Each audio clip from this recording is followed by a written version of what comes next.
I guess that hand must be for Mark. I have a pleasure of welcoming you and thanking you all for your presence this afternoon at this very, very important moment in the life of the Boston Symphony and its new music director, Andris Nelsons. First, let me introduce myself. I'm Ted Kelly, chair of the Boston Symphony Orchestra, and I'd also like to take a few moments to recognize a few people and special guests. Of course, we have Mark Volpe, BSO's Jonas and Julian Cohen, managing director. Jamie Sullivan, the BSO's principal horn, and Tony Fogg, the BSO's artistic administrator. And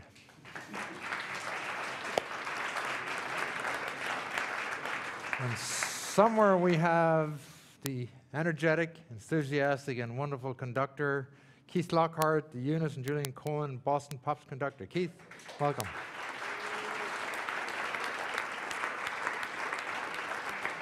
And of course, we have members of the orchestra, the concertmaster, Malcolm Lowe. Malcolm? Oh, right in front there. Principal clarinetist, Bill Hudgens. Bill. And principal bassoonist, Richard Svoboda. Richard. They will each be featured in the program in next season. You'll learn a little more about that in a minute. We also are very, very honored to have three distinguished composers, Gunther Schuller, right in front of me. Right next to Gunther, John Robertson, John, and Michael Gandolfi.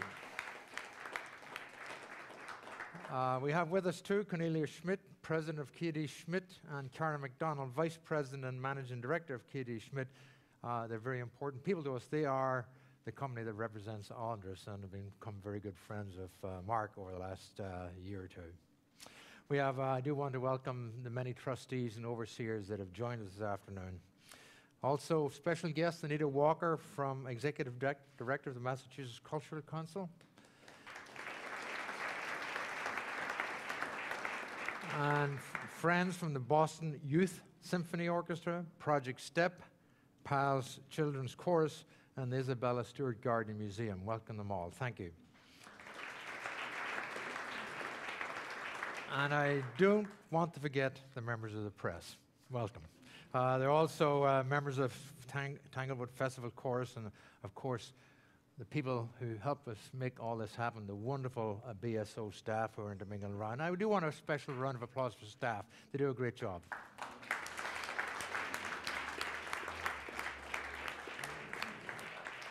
The last 10 months have been truly exciting for all of us involved with this wonderful institution. We announced, of course, Andris's appointment, or his to-be appointment as new music director, and we welcomed him to Boston for his first public appearances.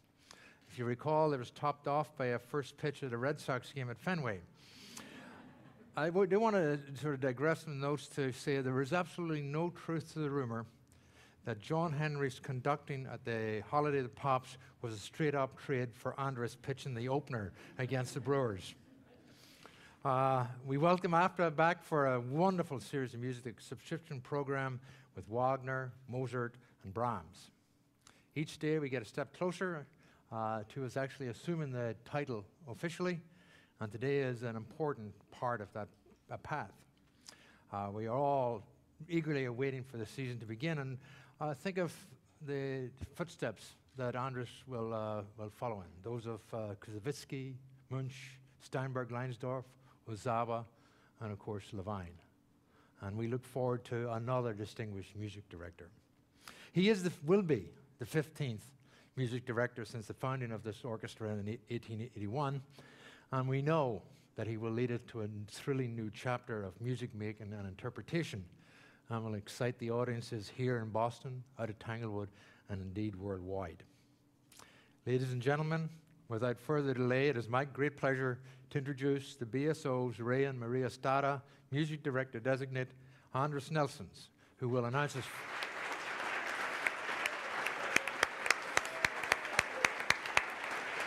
Thank you.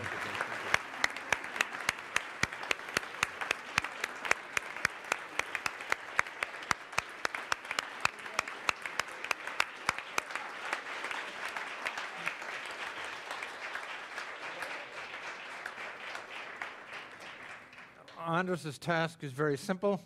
He's going to announce his first season as director of the Boston Symphony Orchestra. Andris, the mic is yours. Thank you very much.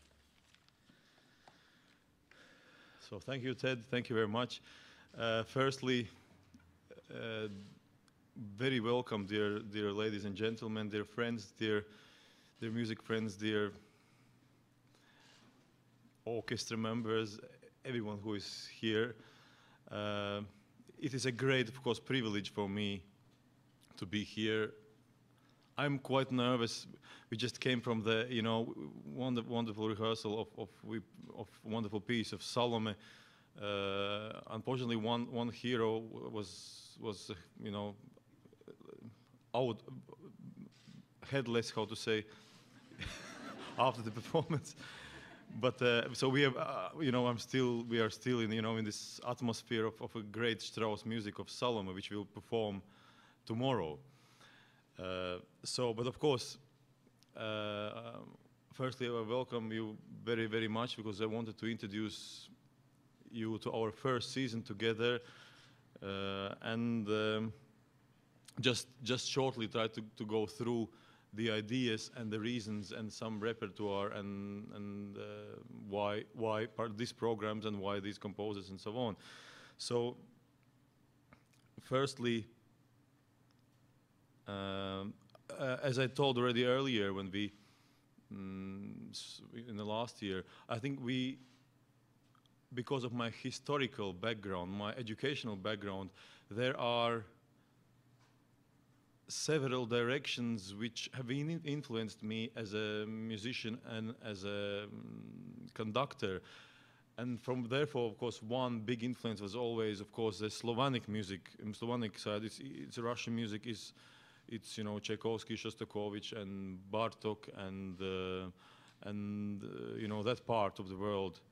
And equally important has been a Germanic influence, which is, of course, starting from Vienna classics to new Vienna school, all Mahler, Strauss, Wagner, Beethoven, Mozart, and Strauss, all this part.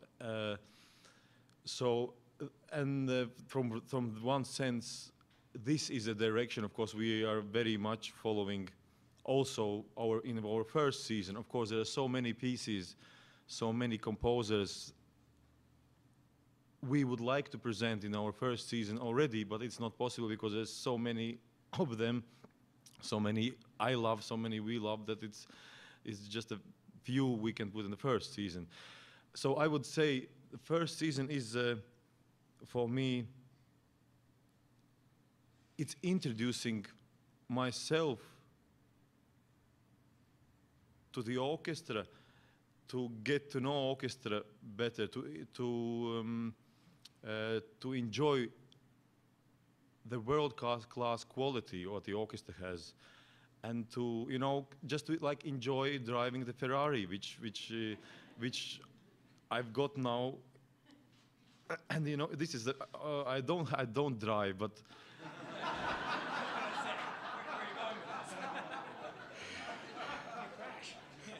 so I hope you made the right decision, but but this extreme privilege, and that is the first season is about enjoying and exploring this thing, as well as introducing many of my musical friendships, what I had experienced through the years of my career. There are many soloists and artists and the composers which have been very important in my life. I've been performing much together, and of course the friendship is, I would say, the friendship and the family is a name. I would say it's a key word for the next season, because also what is very important, of course, it is my collaboration with orchestra, our family feeling together, and bringing the family, enlarging it to the audience and to the society and to the, to Boston as a city. And we musicians, and me conductor especially, you know, I don't produce any sound at all, except some noises. Sometimes with, I know some people say, oh yeah, I shouldn't do this or that, you know. So I sometimes do some noises, but that's not a sound, you know. So the orchestra is playing. So therefore, we want to encourage as many audience as possible to be part of our family and to enlarge the family feeling of our great institution. So to be more concrete, I would start, you know, the first, how to say, inauguration concert is a very special for me, because the composers, the first piece we're performing, it's Wagner's Tannhäuser Overture, which is the first piece I actually ever heard live in the opera house, and I was 5 years old, and this was the biggest influence on me, which made me become a conductor and musician actually at all. So I'm very happy that we open this concert with Wagner and with the overture of opera Tannhäuser, and of course then we have two amazing soloists in the first concert. One is, I have to see whom you show first. One is, yes. Your wife. So the first soloist, and even more than that, and even more than friend, is my wife, Kristīne Opolais-the. So of course she will be performing in the first concert together with I would say one of the most exciting and leading tenors and artists in the singing world. It's Jonas Kaufmann, who we have done several things together, including Lohengrin and Bayreuth and other things, touring and concerts. So I'm very pleased that they both can be here in our first concert, and to share the joy. And of course and the program will be, as you will see, it's a German, it's a Wagner and Italian music in the second half. So it's and as you know, in opera there are always a lot of passions. So this concert will be full of passions, and you know, the opera arias, and we end this concert with the Pines of Rome, which is a very spectacular piece. It's I would say the showpiece for orchestra, where you know, at the end of the piece, when you sit in the audience, in my experience, you can't sit. You want to jump to the stage and to be participate in it, because it's so, you know, so exciting. So that is the first concert we are in September, where we're looking very much forward. Then of course comes the first subscription concert, which is a purely orchestral, where it's because we wanted to have a program, you know, where it's the first subscription concert where the orchestra is put, of course, as a soloists, and they are, because so we have, you know, we have Beethoven 8th Symphony, we have Bartók Mandarin Suite, which is a very great, technically challenging, musically inspiring, very fantasyful, erotic piece as well. And we have Tchaikovsky's 6th Symphony, which is a very, you know, one of the greatest symphonies in the history. So this is really the program of orchestras. Also, if I may say, show night for orchestra, and then I would say I would divide the next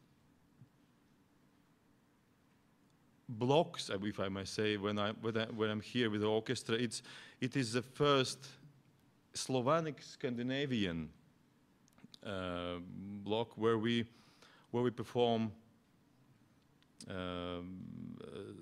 the pieces like, of course, like Sibelius' Second Symphony, for example, which is, of course, me being Latvian, Finland is not very far from there. So, I think the mentality is rather close,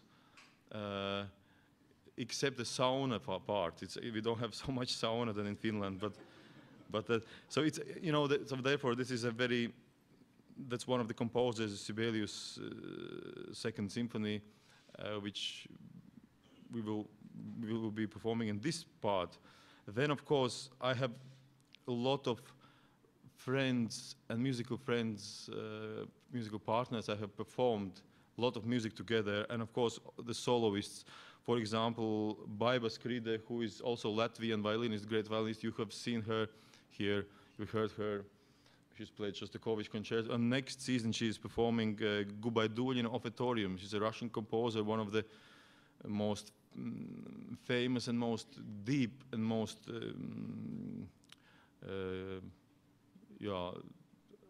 deep and exciting composers nowadays, and that is a great performance. And actually, it was performed in Boston with Seiji and Gideon Kramer many years ago when it was first composed. So Baiba is one of these artists I regularly have been through my life as a soloist and a friend. And then, of course, we have a special, again, friend and soloist, Håkan Hardenberger. As you know, my early years, I wanted to become a trumpet player. I actually was a trumpet player. I even played in the orchestra. But, I always had a dream when I bought the CDs of this great trumpeter Håkan Hardenberg, and I was 14, 13 years old, and I bought CDs of this great trumpeter, and I thought, well, I would be so happy to have a chance to study with him, somehow to meet him, and now, since already many years, we are performing together, but in a different way. I can't, unfortunately, my trumpet playing was not, well, going to the highs I would like to, and but I'm so honored and so happy that we can all work together with Håkan Hardenberg, who is a great friend and a great interpreter, one of I think the best trumpet players of all times, and also the person who has really strongly enlarged the repertoire of the instrument of trumpet, and therefore also put a big attention to the brass instrument groups generally from this instrument group. And he's of course performing another American premiere of Brett Dean, who is an Australian composer, but he used to be a viola player who worked in the Berlin Philharmonic. So it's another American premiere we're performing. So it's and of course in the same program we play Rite of Springs, which is Stravinsky's masterpiece. This is and Tchaikovsky's Hamlet. So it's again this is a part of Slavonic Scandinavian part, and then we have a program which is very interesting. It seems very mixed, where we play with a wonderful and one of the most, again, exciting soloists of all time. This is Yo-Yo Ma. It is my first time playing with him, and it is Prokofiev Sinfonia Concertante, and I'm very much looking forward to that. And in the same program, we are performing Mr. Harbison's Kusavitsky said. This is for the chorus and an orchestra, and also the world premiere and also the co-commission with City of Birmingham Orchestra is a Latvian composer, Eriks Eschenwalds. There will be a new work for chorus and orchestra as well. And of course I want to greet tonight or this afternoon I'm sure we have Mr. Mr. Harbison here, so it's so it's very really wonderful to have you. And of course, we have also so a list of Michael Gondolfi's organ concerto, and I believe Michael is here, so I'm very welcome as well. And of course, as Gunther Schuller's, he is here. He was in Salome. Yeah. Whoa. Sorry. He's just here. We put them together. Yes. Good. So we are very pleased to perform the great pieces by these wonderful composers, and that's also a part of our contemporary part of our next season's programming. So yeah, then it's so many things we're performing. Yes, well, of course. Then we perform another piece, which is Rachmaninoff the Bells, which it haven't been performed since 1979. That is the first time performed here, and this is the second time. That's not Rachmaninoff, but that's a Pavel Chernokh, the tenor who is also one of my friends and one of my colleagues. I have worked many times in opera stage as well as a concert. And then we have also Kostas Smorigin as a bass baritone, who will sing a solo part in this great piece. And Victoria Yastrebova, it is my first time. The great Russian soprano, who is going to take part in this performance as well. So, and of course the chorus, which is wonderful again to me, the chorus. And so this is one of the programs. Then the next big block, if I may say, it comes the Germanic repertoire, which is Brahms. We play Brahms, Haydn Variations, Haydn Symphony No. 90, and Strauss Don Quixote. This is with Gauthier Capuçon as one of also my friends and my musical friends. We've performed several times together, and of course together with Steven Ansel, the viola principal, and this is a really concert I'm looking very much forward. And then comes the composer I talked last time when we had a press conference. It is a Bruckner. I promised that we would do Bruckner symphony, and we would do more of Bruckner, as maybe it's been done in late years. And in next season we do Bruckner's 7th Symphony, which is one of his greatest, and I think in this amazing concert hall, which certainly is the best concert hall in America and one of the best in the world, and the same with this orchestra, which is one of the best of the world, and Bruckner here, it is, I think, a special experience, because the quality you need of an orchestra, of woodwind, brass playing, of string instrument playing, and the concert hall, the combination, it's really very important in Bruckner. Conductor is, well, it still goes without even, but I'm literally glad that we have, we can start this journey in this direction, also playing Bruckner, and of course it comes together with a Mozart piano concerto played by Lars Vogt, and also one of my regular artists I'm very regularly playing and working together. Then comes another, not a small piece, I would say. It's Mahler's 6th Symphony.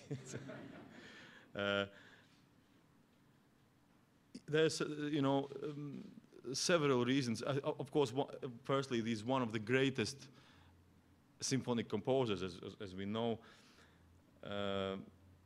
which again requires extremely high quality playing individually and ensemble-wise, and this is an orchestra which just perfectly, can perfectly serve this great composer. And my first, as you know, my first meeting with the orchestra was through Mahler and his Mahler Ninth Symphony, and we had a rehearsal here in Boston in the concert hall, and that's how we got to know each other first time, and we are of course continuing that journey with Mahler's music, and as well there are three great programs which we perform here in Boston, and then we take to Carnegie Hall with 3 concerts. And one of the piece, of course, it's Mahler's Sixth Symphony, which we perform in New York in Carnegie Hall. Another piece and another composer which I have promised, and I am very much looking forward to perform regularly in Boston. It's Shostakovich. It's just one of the greatest composers, and we play next year Shostakovich's 10th Symphony, which we also play in Carnegie Hall together with Beethoven Violin Concerto, performed by Christian Tetzlaff, who is another one of the greatest violinists and friends I'm regularly performing together. So, and I think another piece which has extremely close feeling to my heart, not because of the title, but because of the music, is a Strauss and Heldenleben. This is a hero's life. It's one of, it's again one of the greatest pieces. We perform it also of course here in Boston and in Carnegie Hall together with Mozart's Piano Concerto Number 27 with Richard Good, is one of the greatest pianists.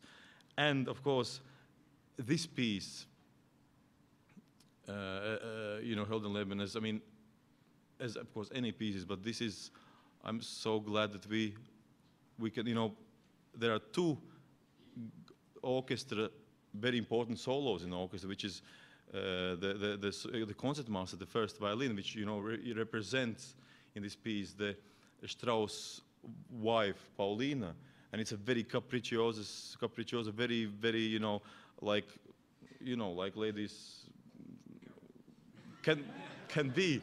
So we have I'm so grateful and looking forward to our concertmaster Malcolm will play the solo in Heldenleben, and another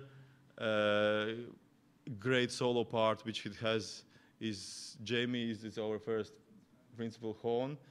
So this is wonderful that we can form this piece together, and that's really challenging. It's a difficult, great piece, but you can't do it without great soloists, and that's what we have, and I'm really so thankful, and so these are the 3 programs we're taking to Carnegie Hall as well. And well, I'm apologizing. I'm very nervous. I told the orchestra we just did Salome, which is 2-hour intensive music with a lot of it's quite serious to have if somebody cuts a head down at the end, but it's not as scary as I'm feeling now. So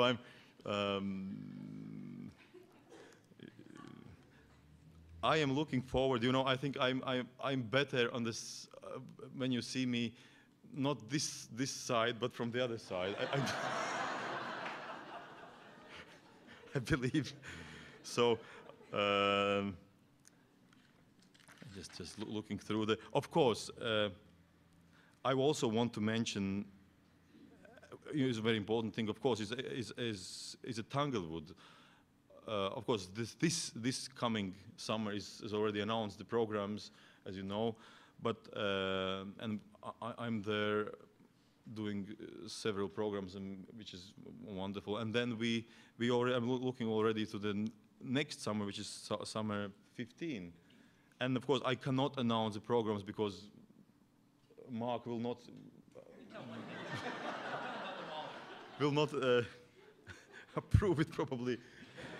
but one piece certainly we are because it's it's the 75th anniversary of the school, and the one piece which will be one of the central pieces in that summer will be Mahler's 8th Symphony, which will be a joint with the Boston Symphony Orchestra and the Youth Orchestra, and then so it's a special, of course, always event to perform Mahler 8th Symphony. So that's what I can say about summer 15. And then we have, it's also very important, I think, thing what was always for me, and I know it is important for orchestra, is a touring, because we have I think amazing summer festival tour in summer 15. It's in the capital cities like Berlin, London, Paris, festivals like Salzburg and Lucerne Festival, and we go to Cologne, this great concert hall, and so this is really, I'm very excited about that, because on one hand, performing and working in Boston, of course, it is our priority, and it's the first thing to be united with me and orchestra and our audience, and here in Boston, that they feel a great family feeling. But I think it's also very important for orchestra to go on to these big, great venues, concert halls and festivals, to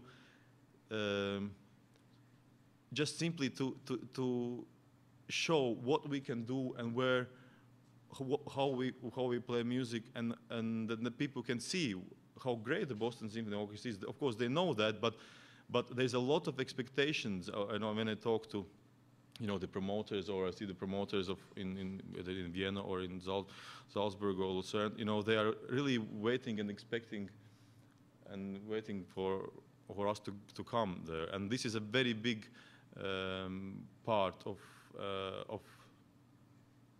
my ambition, as well as the orchestra's.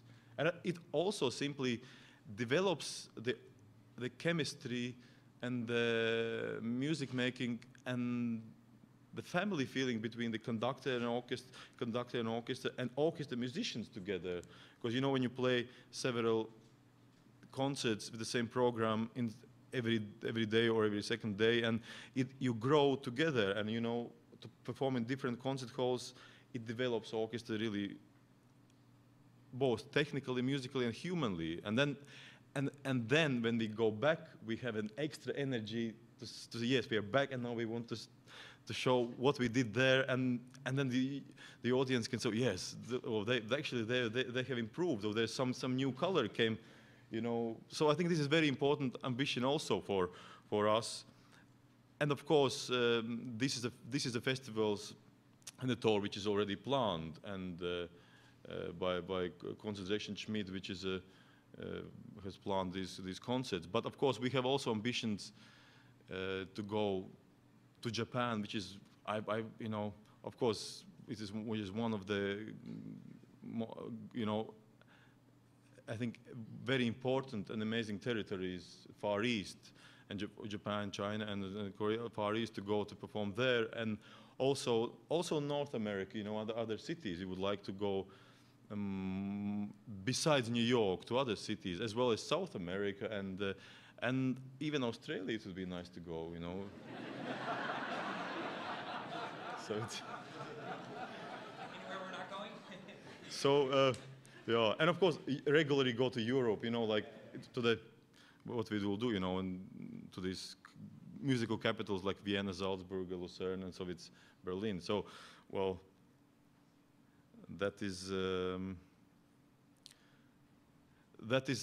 I'm coming close to my boring talking, but the season is not boring. Believe me, it's even if you don't believe me now, but it is amazing pieces what we perform next season, and this is a really, I would call it, is a friends music and family. This is somehow I would say about our next season, and where we explore each other, and there will come many more seasons, and lot of different repertoire, and this is just the beginning. Jamie wants to say some things from the orchestra perspective.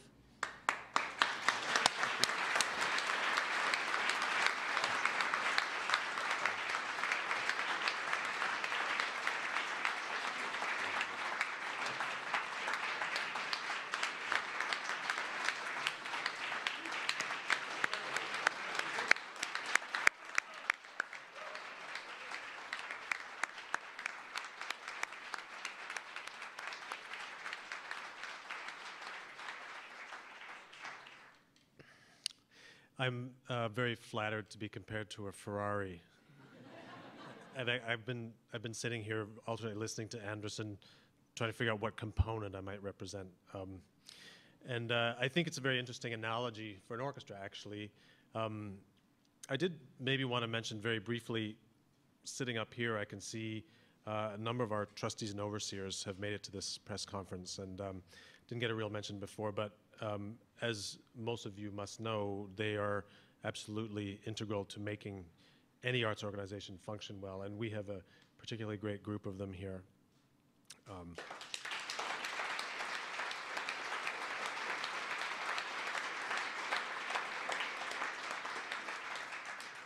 So thank you all for what you do. I mean, you're kind of like the, well, you built the Ferrari, actually, really, when you come right down to it. Paid for it and paid for the repairs, yeah. And I think also another critical group to making an orchestra work, of course, is the composers. And I think it's humbling and amazing to sit here and look at these three wonderful composers whose pieces we're going to premiere next year. They're the gasoline, if you will, because the car's not going anywhere without any music. So we're lucky and honored to have such great creators to be able to collaborate with. And I know that's a great priority for Andris going forward, and I'm really looking forward to more work with these wonderful gentlemen and more work with a lot of other great composers from all over the world.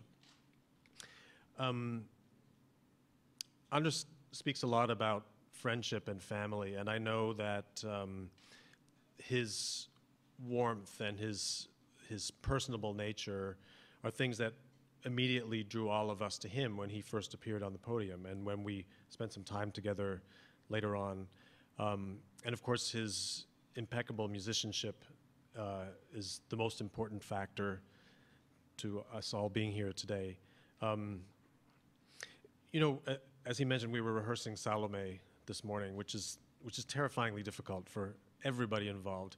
And I guess we didn't really have any more questions about Andris, but it was reassuring to know, to get up there with a score like this, not a ton of time to rehearse it, and see that whatever the complexity of the music that was in front of us, he could get us through everything efficiently, incredibly good-naturedly, very clearly and very musically, get us out the door on time. And these are things that are underestimated among music directors, but very much appreciated by the players. Especially getting out the door on time. Yeah. So I'm representing the players of the orchestra to you, and I know that I can speak for all of my colleagues if I say that this is a really important moment for us. We've had a lot of complicated times between music directors over the last 10 or so years. And I know that we all feel like Andris hasn't actually punched the clock yet, but we look at this season and we get a good sense of what he's about. And I know that my colleagues and I are extremely excited to get our noses to the grindstone together and play some of this wonderful music and travel together and record together and all those amazing things. I'll echo what he said also about touring, and I would re-emphasize that not solely in terms of the quality of our performances, but as a group of people, it makes a huge difference to us when we spend that kind of time together, when we go, when as a group we're actually together 24 hours a day, we're all in the same hotels, we're in the same planes, we're in the same buses, we catch the same colds. And it really does a lot for any group of people, an orchestra in particular. We haven't been traveling a lot in recent years, and I know that it's going to be a really positive thing for us. We have a lot of new members, and I think it can only, the more time we spend doing these kind of things, it can only improve performances and improve our morale and camaraderie in the orchestra. And that really addresses, again, what Andris was saying about friendship and family. We'll have to spend more time waking up in the same building to become a real family. A couple of my own highlights, having looked through next season, I mean, Andris listed a lot of them, but a couple stood out for me personally. One of them was actually the Gubaidulina Violin Concerto Offertorium, which, interestingly enough, was a piece that really introduced me to the Boston Symphony Orchestra, because when the orchestra recorded it in the late 80s, 87 or 88, I had performed that with another orchestra, and I listened to that recording a lot. And I had heard a lot of the old BSO records, but that was the first newish one that I really spent time under the headphones listening to and just marveling at the amazing playing.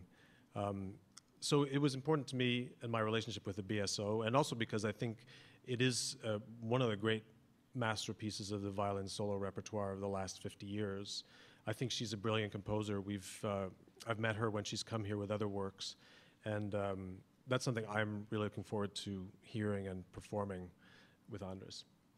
And another one is the bells, actually, the Rachmaninoff, which you also mentioned. I had never heard this piece, which seems amazing, I guess. It seems amazing to me because I listen to a lot of music, but there are always these little corners that you don't quite get to. Rachmaninoff is a composer who's performed as much as anyone in the rotation of orchestras, and I know it was one of his favorite pieces. So when I saw it on the menu for next year, I went and listened to it, and it was a real revelation to me. And so again, this is something is both new and yet really strongly within the BSO's tradition musically. So I'm eagerly awaiting playing that piece as well.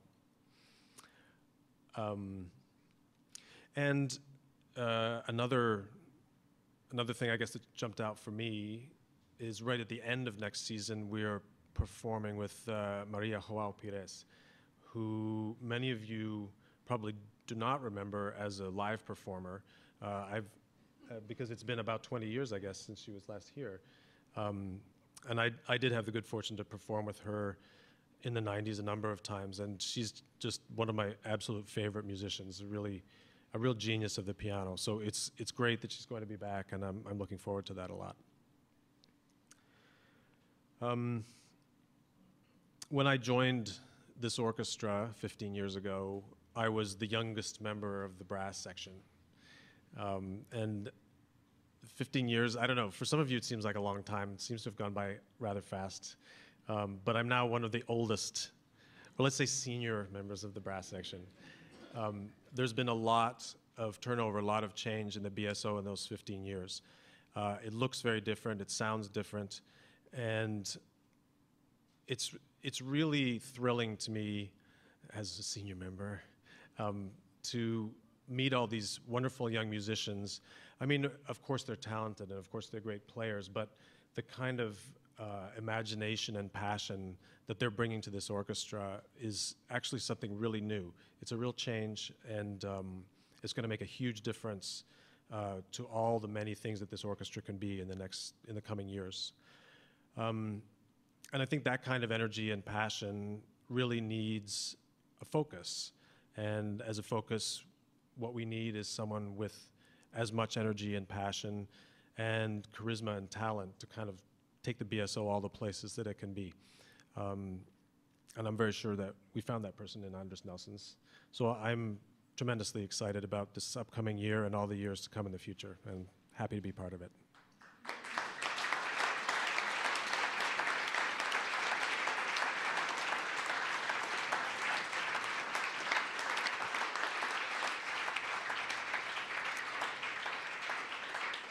So I think at this point our managing director, Mark Volpe, is going to come up and tell you a little bit about some of the guest conductors and their programs.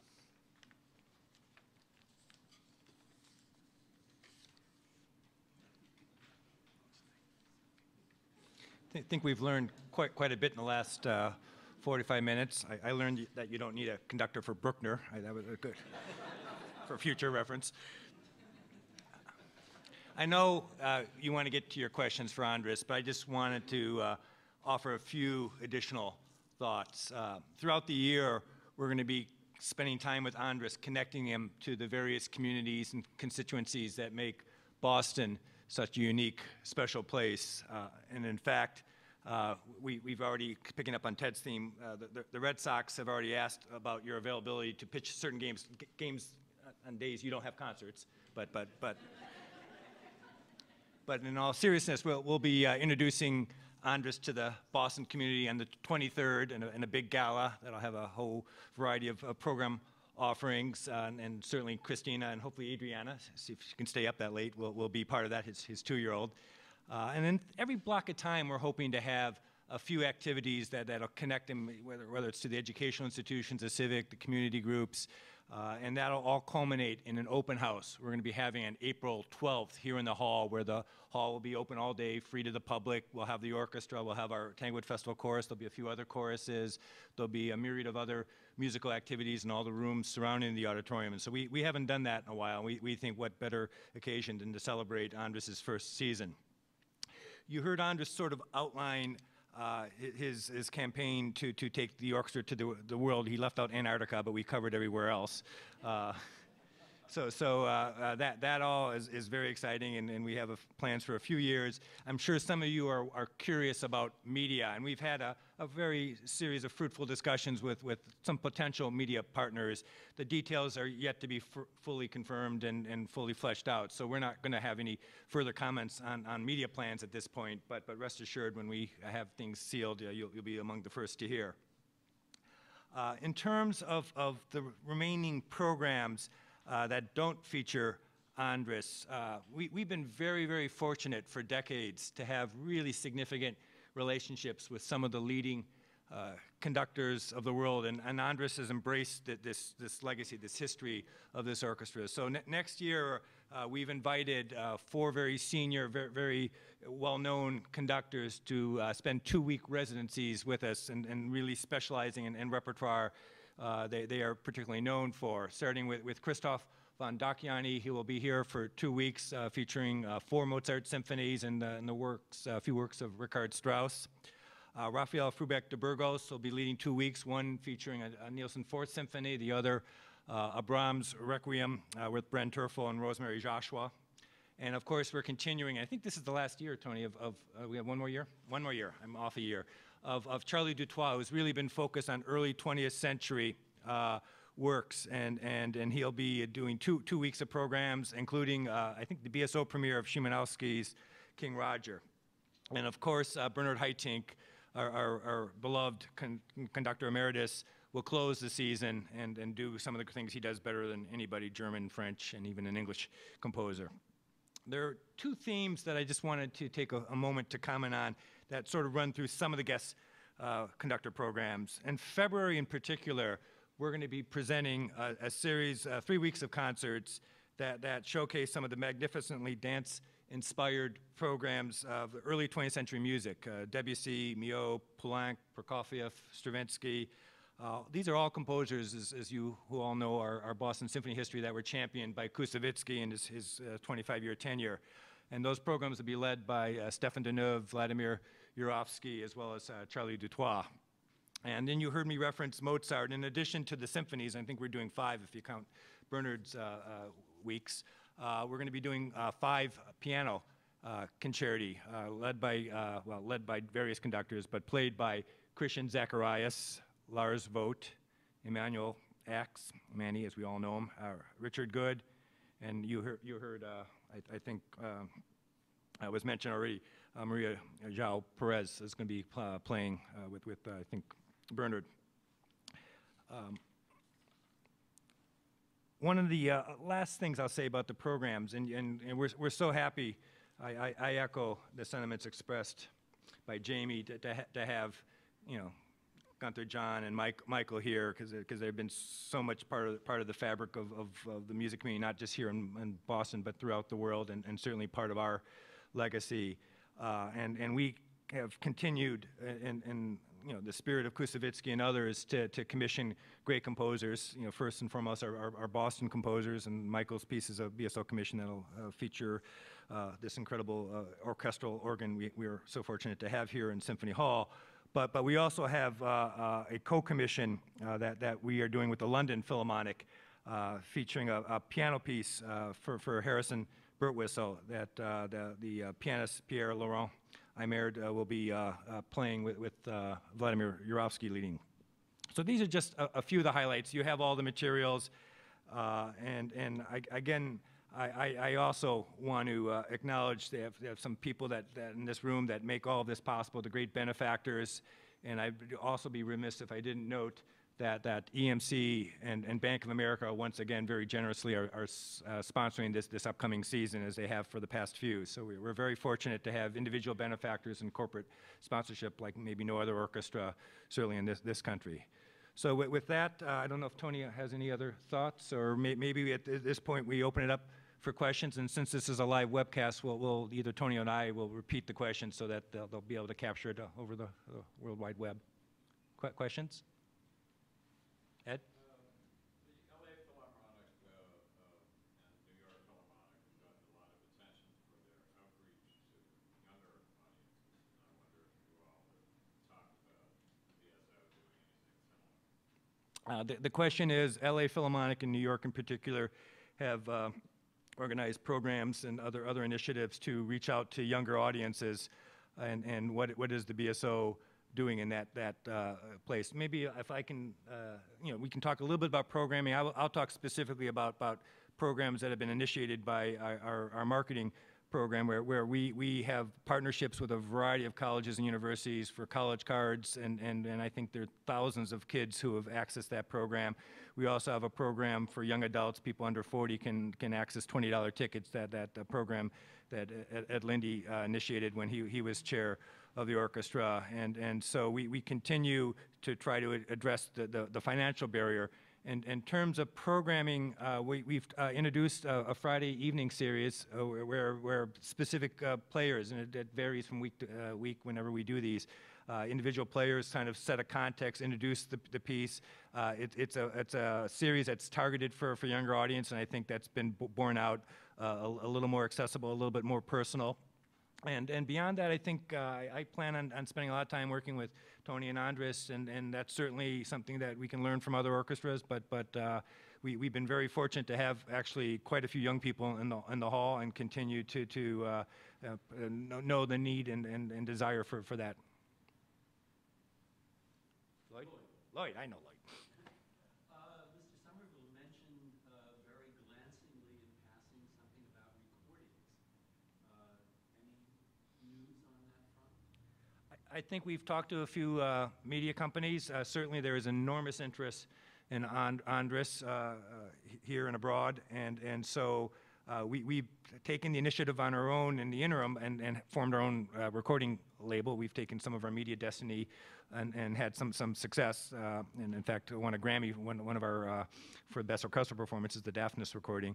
So I think certainly we will consider continuing to self-produce and self-promote, but I think there's real interest in media companies, both in terms of audio as well as audiovisual. And again, I can't announce anything today, but certainly plans are underway.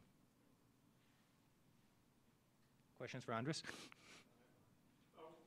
hear about German repertoire, but there's one cornerstone of the repertoire, Bach, who is not very often represented. And is that, what is your feeling about having modern orchestras perform Bach? Do you want to repeat the question, Mark? Yeah. Yeah, thank you. Well, you very correctly and rightly said, I mean, Bach, I think for me, and not only me, for everyone, I think he's a central figure and the father figure for most of the composers from the time he composed, and will be for all composers in the future. I I have very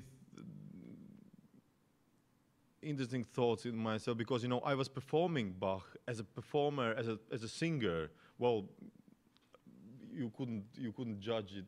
Now the singing is not anymore. But I was studying singing earlier, and I did a lot of Renaissance and Baroque music, and also Bach. And at that point, when I was doing this, I did more with a periodic instrument, you know, with the style of a periodic tradition. And then at that point, I thought, well, you don't really need a conductor to disturb that music. It is so, you know, it is so unique and it's so complex, and therefore I was very careful to start to conduct it. Now I have thought about that, and many people have asked, when would I conduct? Would I perform Bach as a conductor? And I think this is a very it's a question which is going in my mind, and I'm surely considering this, because it's one of the greatest masters. I just sometimes think that you sometimes don't need a conductor to disturb that music. You know, it somehow flows, and you know, it's like a chamber music feel. Of course, you have big passions. I mean, you need a coordination more from conductor, but it's because I was doing it earlier in a different style, then I have these diverse feelings about how it should be performed. But I think this is a complex of emotionality, brain, emotions, and everything together in that music. So it can be done very emotional, very romantic, and it can be also done so this is a very wide question. But I'm thinking about that. It's a genius composer, of course. Other questions? How is you and your family adjusting to your new life in Boston? How does it compare to your past experiences in Europe that are not so good? Could you maybe repeat that question again? How has it been for you and your family adjusting to your new life in Boston, and how is it comparing to? So the question is, how are you and the family adjusting to life in Boston?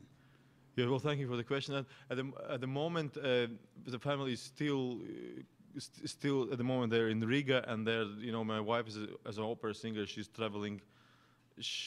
I'm quite aware she's in Riga now,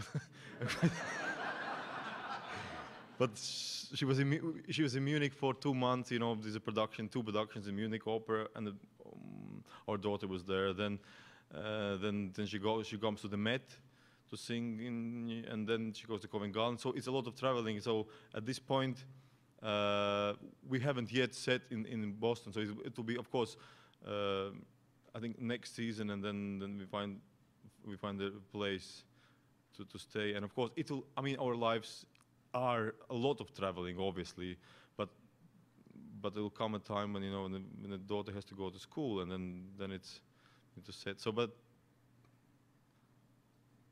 I honestly, yesterday I went looking for several properties already. So that happened yesterday. Yeah. I'm trying to find 3-bedroom apartment.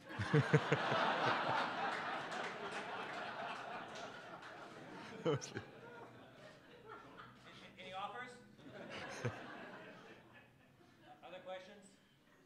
Maestro, you spoke about conducting Mahler the orchestra 3 years ago at Carnegie Hall, and Jamie spoke beautifully about experiencing the Boston Symphony for the first time through the Violina recording. Could you say more about your first experience with the orchestra, the influence that had on you, and a bit more about the personal process that helped to inform your decisions for your first season? So the question is about your impressions of the BSO and how it's affected your performance, thinking back to Mahler 9, Goodbye to Lena, as Jamie mentioned. Yeah, so thank you. Well, of course, as I think the perfect combination of making music with you know, with conductor and orchestra or soloist orchestra is a trust, because it is, you know, it's a lot about the trust. And I immediately felt that extraordinary feeling of trust, which of course I had in orchestra, because of course I know it's one of the greatest orchestras, so I was very nervous, of course, and very, you know, obviously. But I was very surprised and very thankful that I felt that there is a trust even in such a young guy as me. And so we had a great chemistry, so it's of giving and taking, you know. It's this is something which I very clearly remember, and I felt. And of course, it's such a piece as Mahler Ninth Symphony, which is a great challenge for you know, for every orchestra, for every conductor. It requires such technical, musical, fantasy, emotional, and life experience emotions. So it is not the most, I would say, it's not the obvious piece to have a debut and in a kind of well, it's great to have a debut with such a piece, but it's not, you know, it's very dangerous, I would say, to start with such a piece, because it's, if you don't have a trust from the orchestra side to conductor, you know, or opposite, it can't work. But I think it's any other piece as well. But I felt this what I'm saying, this kind of family, human warmth, and of course such a great quality what the orchestra gave. So I mean, of course, we rehearsed here in Boston, in this wonderful hall, and of course I played in Carnegie Hall, and so again experienced it in two different halls, you know, the orchestra. So I think it was a love, if I may say, from my side certainly, to the orchestra, and this. Yes, absolutely. David?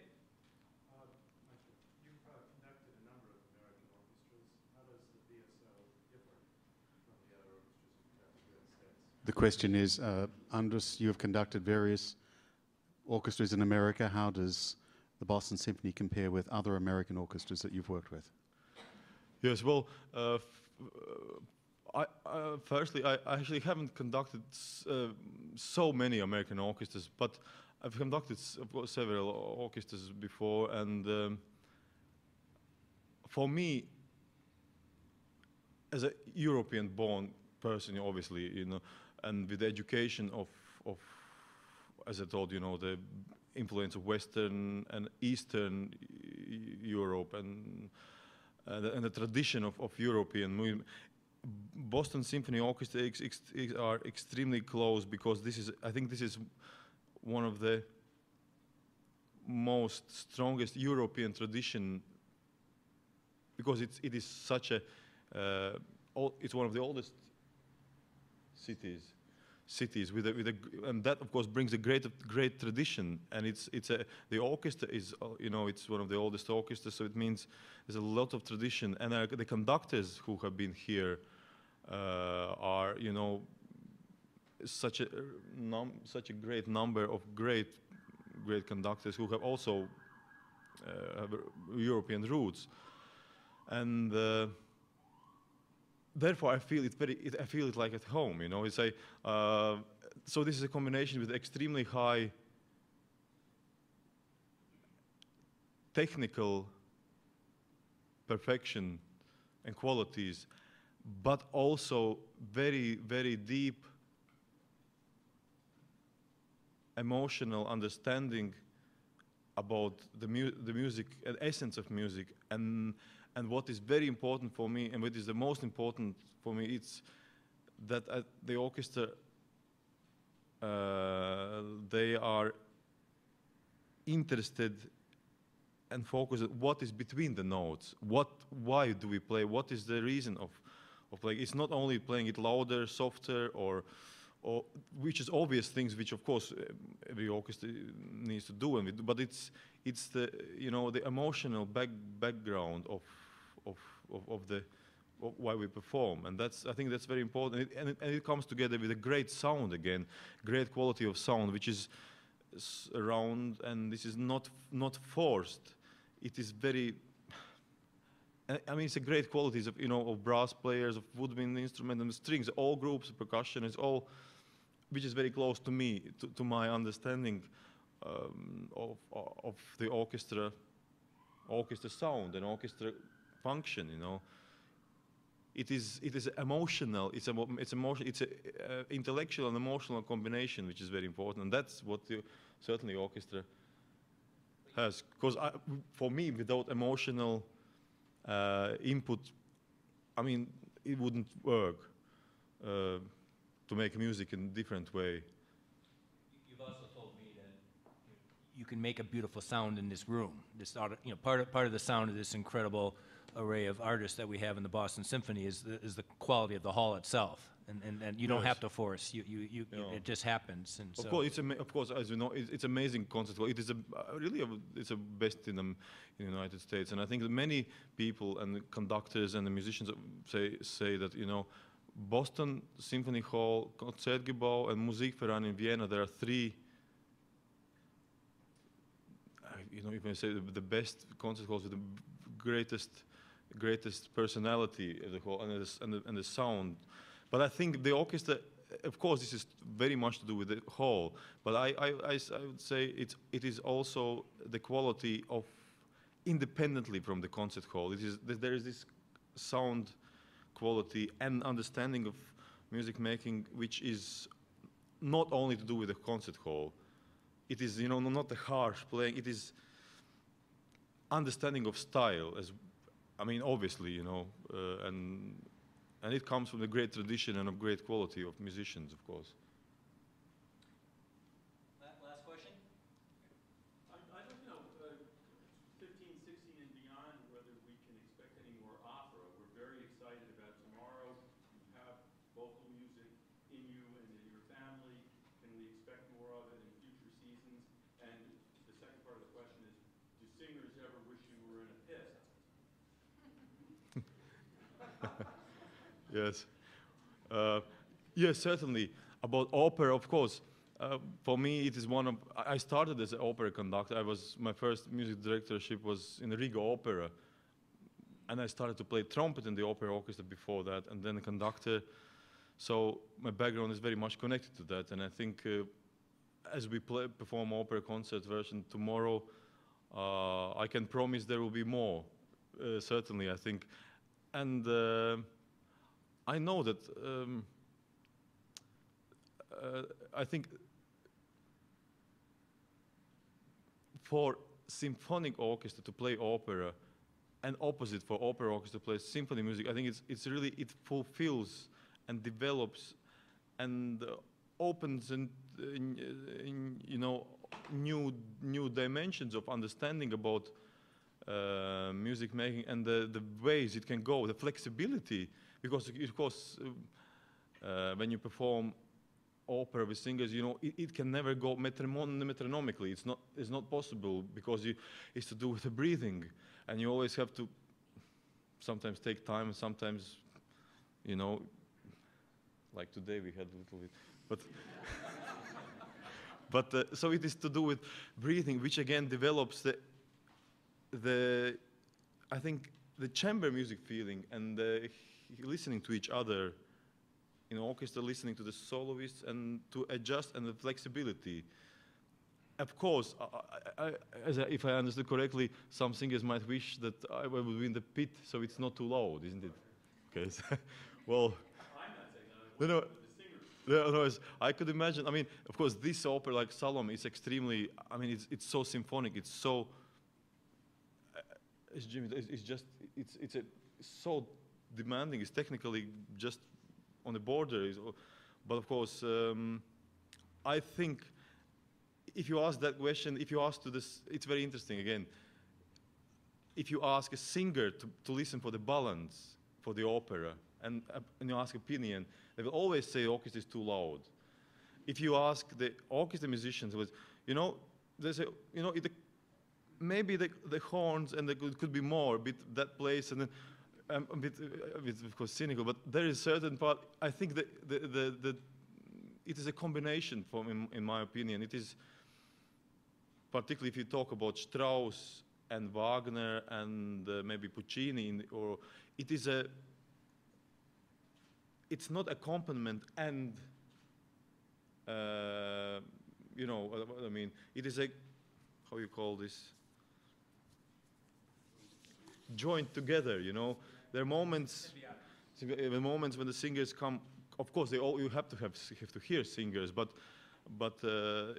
it somehow goes together. There's some moments when the orchestra blossoms and then they go down. It's like a chamber music, and like you know, this flexibility. I think it's very important, and again, it is very subjective.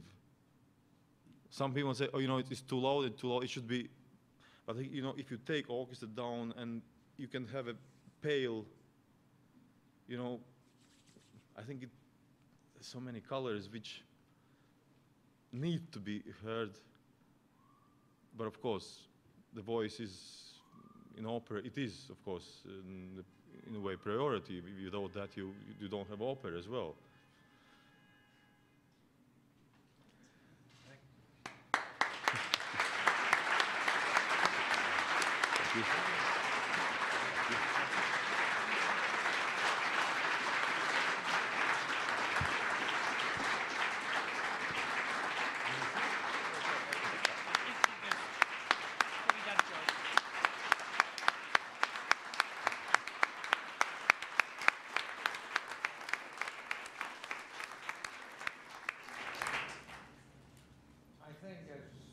Listen to Andris talk about his approach to music, both intellectual and emotional, you can understand why the search committee, many of whom are here today, was so excited when he said yes, and we are very, very excited for the next season.